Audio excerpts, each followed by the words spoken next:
Avez-vous déjà eu l'impression que quelqu'un est contre tout ce que vous dites ou faites, juste pour le plaisir de vous attaquer? Il y a une histoire sur une luciole qui était poursuivie par un serpent, qui voulait la dévorer à tout prix. La luciole a beaucoup volé pour tenter d'échapper, jusqu'à ce qu'elle soit sans issue. Sur le point d'être attrapée, elle a demandé au serpent de lui poser 3 questions. Le serpent, sachant qu'il était déjà coincé et qu'il n'avait pas d'échappatoire, a dit oui. La luciole a demandé si elle faisait partie de ce que le serpent mangeait normalement, et le serpent a dit non. Ensuite, elle a demandé si elle lui avait fait quelque chose de mal, et le serpent a aussi dit non. Enfin, la luciole voulait savoir pourquoi le serpent voulait l'attraper. Le serpent a répondu « Parce que je ne supporte pas de te voir briller. Peu importe ce que vous faites dans la vie, peu importe à quel point vous êtes bon ou à quel point vous tenez à ne pas nuire aux autres, ou quand vous travaillez dur à votre travail, comprenez qu'il y aura toujours des gens contre vous. Nous avons tous rencontré quelqu'un comme ça, que ce soit un collègue avec des attitudes abusives, à l'université, des amis ou même au sein de notre propre famille. En adoptant la philosophie pratique du stoïcisme, vous apprenez à faire face à ces personnes qui envient la brillance des autres sans avoir à vous battre ou à vous disputer, avec intelligence et sagesse.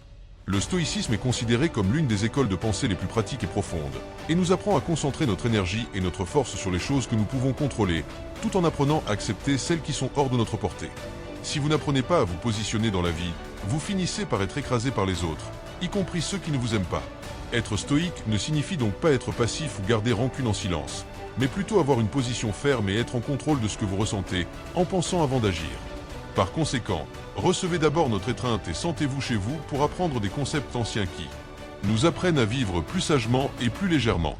Et pour que cette vidéo vous atteigne, une autre personne s'est abonnée à notre chaîne, l'a aimée et a laissé un commentaire.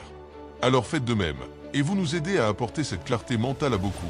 Maintenant, comment exactement le stoïcisme peut-il vous aider à surmonter vos défis sans conflit? Dans cette vidéo, nous allons parler de 9 façons dont vous pouvez le faire. Alors commençons. Premièrement, ignorez-le, intentionnellement. Il n'y a pas de spectacle sans public. Être ignoré peut être l'un des pires sentiments, alors utilisez-le à votre avantage. Si possible, commencez à ignorer intentionnellement ceux qui se déclarent votre ennemi ou ne vous aiment pas. Cette stratégie, bien que simple, nécessite beaucoup de maîtrise de soi. Parce que vous choisissez consciemment de ne plus prêter attention aux provocations, aux blagues méchantes, aux actions ou même à la présence de la personne. Comprenez que le pouvoir de certaines personnes réside précisément dans le fait de nous causer des troubles émotionnels. Il y a des gens qui trouvent satisfaction à nous causer cela. Et lorsque vous commencez à les ignorer, vous annulez automatiquement ce pouvoir, en envoyant un message clair qu'ils n'ont aucune influence sur vos émotions ou décisions. De cette façon, les tentatives de vous affecter ne sont rien de plus que des tentatives. Soyez une personne engagée dans votre développement moral et ne vous engagez pas dans le combat. Lorsque vous commencez à ignorer, votre esprit est libre de se concentrer sur ce qui compte vraiment. Vous créez un espace mental et émotionnel pour valoriser chaque moment de votre vie, pour travailler sur vos objectifs et vous concentrer vraiment sur ce que vous pouvez contrôler. Au lieu de laisser votre énergie être aspirée par des distractions négatives ou de vous laisser consumer pendant des heures, en pensant aux réponses que vous auriez pu donner, comment vous pourriez vous venger ou dégrader moralement cette personne, vous commencez à utiliser cet espace et ce temps sur ce qui est vraiment important pour vous. La force de ceux qui vous provoquent ou essaient de vous nuire réside précisément dans le degré d'influence et d'importance qu'ils ont dans votre vie. Et, vous seul pouvez décider du degré que chacun occupe. Vous pouvez décider de ne pas vous sentir blessé et au lieu de céder aux provocations, choisissez la sagesse et la non-participation. Cette décision nous protège également des effets nocifs de la rancune, de la colère, et nous permet de cultiver la résilience et une compréhension plus profonde de nous-mêmes et du monde qui nous entoure. Cela ne signifie pas nier ou prétendre que les conflits n'existent pas, mais plutôt que vous avez choisi de ne pas être piégé dans une situation désagréable créée par quelqu'un d'autre. En suivant ce chemin, nous devenons les architectes de notre bonheur et les gardiens de notre paix intérieure. Deuxièmement, gagnez en utilisant votre tête. Notre deuxième stratégie pour résoudre les problèmes sans combattre est d'être plus intelligent que l'autre personne. Cela signifie utiliser votre raisonnement, votre créativité et votre capacité à élaborer des plans pour comprendre le problème et trouver une solution sans avoir besoin de confrontation verbale ou de combat direct. En agissant ainsi, vous utilisez la vertu stoïque de la sagesse et parvenez à éviter les problèmes avant même qu'ils ne se produisent. La lutte de l'Inde pour obtenir l'indépendance du Royaume-Uni est un exemple clair de la manière dont il est possible de gagner en utilisant des stratégies intelligentes sans violence physique. Dirigés par Mahatma Gandhi, les Indiens ont choisi de protester pacifiquement et de ne pas utiliser la violence. Gandhi a organisé des marches pacifiques, des grèves et a demandé aux gens de ne pas acheter de produits britanniques, comme le sel, défiant les règles qui n'autorisaient que l'achat de sel auprès des Britanniques. Ces actions ont attiré l'attention mondiale, affaibli le contrôle britannique sur l'économie indienne et augmenté la pression politique pour qu'il quitte l'Inde. Enfin, en 1947, l'Inde a obtenu son indépendance, et Gandhi a démontré au monde le pouvoir de la résistance non violente, en utilisant des stratégies pacifiques pour atteindre des objectifs politiques et sociaux. De la même manière, nous pouvons agir intelligemment dans nos conflits et ne pas prendre de risques inutiles. Gandhi n'a pu diriger l'obtention de l'indépendance de l'Inde que parce qu'il avait une vue macro de toute la situation, c'est-à-dire qu'il a pensé à la situation dans son ensemble. Quelles étaient les faiblesses de l'Angleterre? Quelles actions pouvaient les inciter à partir? Comment ils pouvaient le faire pacifiquement et comment ils pouvaient utiliser leurs faiblesses comme force? Utiliser votre tête signifie apprendre à penser, en regardant l'ensemble du contexte, de manière macro. Si Gandhi avait combattu physiquement, il aurait mis en évidence son manque de préparation physique et militaire et des milliers seraient morts. Mais, il a transformé les faiblesses de son peuple en force. Et il a utilisé l'intelligence pour gagner. Et de la même manière, vous pouvez utiliser l'intelligence au lieu de la force physique ou de l'ignorance. Gagner avec intelligence ne signifie pas seulement avoir des compétences, mais aussi comprendre ce qui pousse chaque personne à agir de la manière dont elle le fait. Penser aux conséquences de ce que vous faites montre que vous dominez la situation. En faisant cela, vous vous montrez comme un vrai leader. Troisièmement, transformer les adversaires en enseignants. L'un des concepts de la philosophie stoïque est de transformer l'adversité en chemin. Autrement dit, au lieu de faire face à vos adversaires ou ennemis avec hostilité, vous commencez à les voir comme des opportunités de grandir et d'apprendre. Vraiment comme des enseignants sur le chemin de la vie. Parce qu'ils testent nos limites, exposent nos faiblesses, révèlent nos vices, nous montrent clairement où nous devons nous améliorer. Dans les mots de Marc Aurèle, qui était l'homme le plus puissant du monde en tant qu'empereur romain, la meilleure vengeance est de ne pas être comme celui qui nous fait du mal.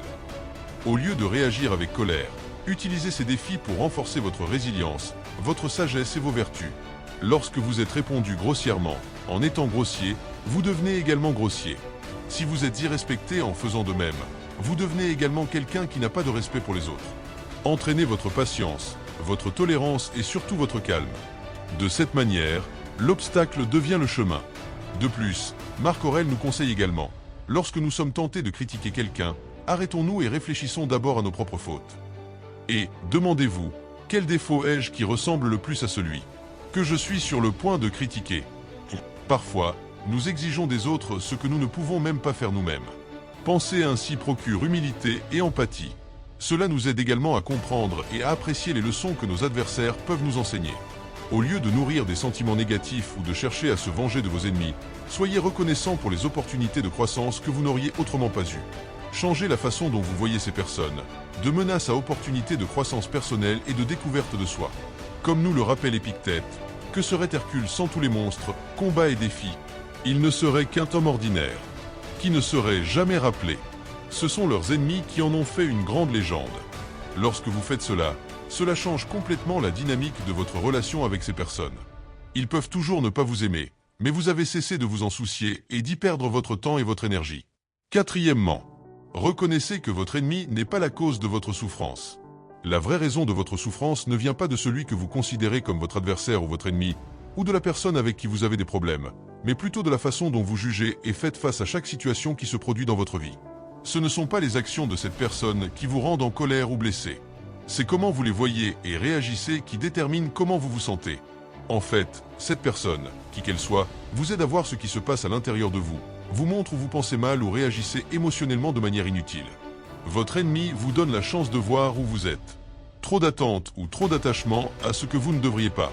Épictète, qui est passé de l'esclavage à être un enseignant stoïque admiré, a enseigné quelque chose de très simple mais puissant. Ce ne sont pas les choses qui se passent autour de nous qui nous bouleversent, mais plutôt les jugements que nous portons sur elles. Il remet en question l'idée que les événements extérieurs ont le pouvoir de perturber notre paix intérieure. Plutôt, c'est la manière dont nous interprétons ces événements qui façonne notre réponse émotionnelle. Pour Épictète, même lorsqu'il se passe quelque chose de mauvais, ce qui compte vraiment, c'est comment nous y faisons face. Cela nous aide à reconnaître que nos perceptions et interprétations jouent un rôle fondamental dans nos états émotionnels. Épictète croyait que nous avons le pouvoir de choisir comment nous réagissons aux choses, et ce choix peut faire toute la différence. Lorsque vous réalisez que ce qui vous dérange n'est pas la personne ou la situation elle-même, mais ce que vous en pensez, vous pouvez changer la façon dont vous réagissez et développer plus de force émotionnelle, sans vous laisser ébranler par les provocations. De plus, cela nécessite un changement de perspective profond, passant de la blâme du monde extérieur à la prise de responsabilité de vos interprétations et réponses émotionnelles. Au lieu de blâmer les autres ou de nourrir du ressentiment, nous pouvons commencer à nous poser ces questions. Pourquoi cela m'a-t-il tant offensé? Pourquoi ce que tel a dit m'a-t-il rendu si en colère ou irrité? Pourquoi les actions de cette personne m'ont-elles tant blessé? Pensez à votre ennemi, comme un miroir qui reflète des parties de vous qui peuvent avoir besoin d'attention. Examinez comment vous vous sentez et pourquoi vous vous êtes senti ainsi. Changer la façon dont vous voyez ces personnes vous aide à changer la façon dont vous les traitez et vous aide également à mieux vous comprendre. Cette sagesse apporte une nouvelle vision de la situation. Vous commencez à penser différemment lorsque vous reconnaissez que votre jugement est la clé de votre état émotionnel. Considérez l'importance de comprendre cela. Votre jugement est la clé de votre état émotionnel. Au lieu de réagir automatiquement, vous pouvez cultiver un esprit plus équilibré et avoir la capacité de répondre rationnellement et consciemment. De plus, ce changement de paradigme apportera plus de légèreté et de joie dans votre vie. Cela peut vous aider à grandir et à vous améliorer en tant que personne, car vous savez que votre force et votre courage ne résident pas dans une autre personne et ne sont plus contrôlés par les actions, l'humeur ou les considérations des autres, libérant ainsi un immense potentiel de croissance personnelle. Cinquièmement, choisissez d'être grand dans le pardon. Pardonner est un acte de grandeur. C'est comme échanger des blessures et des désirs de vengeance pour trouver la paix en soi. Pardonner à quelqu'un ne signifie pas que vous devez traîner avec la personne qui vous a blessé ou inviter la personne à rester chez vous, mais plutôt que vous choisissez de vous libérer de toute colère, douleur ou ressentiment. Le pardon n'a rien à voir avec ceux qui vous ont blessé. Il s'agit de ne pas enfermer de mauvais sentiments dans votre poitrine. Ce n'est pas un signe de faiblesse, mais plutôt de force et de noblesse. En pardonnant, vous montrez que vous contrôlez vos émotions et créez votre propre destin. C'est une élévation de la conscience qui implique d'accepter la réalité de ce qui s'est passé, indépendamment du fait que vous compreniez ou non les raisons derrière cela. Lorsque vous pardonnez, vous brisez un cycle de ressentiment et rétablissez l'équilibre dans votre vie émotionnelle et mentale. Lorsque nous nous laissons emporter par la fierté, nous nous fermons au monde et créons des barrières qui rendent toute forme de réconciliation difficile. Pardonner, c'est réagir au mal par la gentillesse. Le philosophe stoïcien Épictète a résumé le sens du pardon de manière assez profonde. Il est supérieur à la vengeance parce qu'il démontre la gentillesse, tandis que la vengeance reflète une nature sauvage.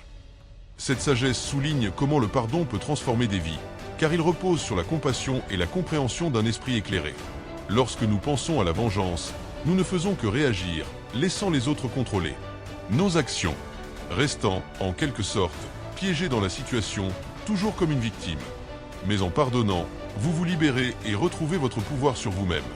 Vendredi, transformez votre relation avec vos ennemis.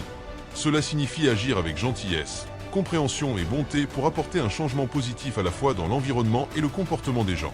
Cette nouvelle façon de voir les problèmes nous encourage à promouvoir le bien, même envers ceux qui essaient de nous nuire. Il n'est pas facile de démontrer cette grandeur et d'agir ainsi, alors permettez-moi de partager cette histoire avec vous. D'un homme très riche qui a décidé d'offrir un cadeau à un homme pauvre pour son anniversaire et ironiquement a ordonné qu'un plateau plein de déchets et de saleté soit préparé. Mais, pour vraiment humilier cet homme, le riche a donné le cadeau en présence de tous ses amis et subordonnés. Le garçon d'anniversaire, dans sa naïveté, a reçu le cadeau avec une grande joie, a remercié gentiment et a demandé à l'homme d'attendre quelques minutes, car il aimerait rendre la gentillesse. Alors l'homme pauvre a jeté tous les déchets, lavé et désinfecté le plateau, l'a rempli de belles fleurs et l'a rendu au riche avec une carte, disant « Nous donnons le meilleur que nous avons ». Cette histoire montre que vous ne pouvez pas attendre des gens qu'ils donnent ce qu'ils n'ont pas. Chacun de nous a un bagage de sentiments et d'attitudes. Certains peuvent n'offrir qu'un plateau plein de déchets, tandis que d'autres choisissent des fleurs. Choisir l'amour plutôt que la colère n'est pas seulement bon pour l'autre personne, mais cela nous aide également à grandir, en élargissant notre vision et notre force morale. Dans l'histoire, l'homme riche a essayé de répandre la haine et la négativité, mais ses actions n'ont pas impressionné l'homme pauvre, qui a répondu avec amour et gentillesse. De même, nous aussi pouvons transcender nos instincts primaires et choisir d'agir avec amour et gentillesse. En faisant cela, vous vous élevez au-dessus des querelles et disputes sans intérêt et montrez que vous n'êtes pas seulement une partie du problème, mais aussi une partie essentielle de la solution. Septième. Faites Y, face de front. La septième stratégie. Nous pouvons utiliser pour résoudre les problèmes sans combattre et d'affronter le problème directement. J'aime une citation du docteur Matt Murdock qui dit « L'ennemi non confronté a tendance à devenir plus fort ». Confronter quelqu'un signifie avoir une conversation directe et objective. Vous pouvez commencer par dire « J'ai remarqué que vous faisiez ceci et cela, et je ne pense pas que ce soit correct. Je ne vous ai rien fait, et je veux que vous arrêtiez de me référer de cette manière. » Cela est confronter. Il ne s'agit pas de violence physique, mais plutôt de montrer que vous êtes conscient et que vous ne tolérez pas certains comportements. Bien sûr, chaque situation est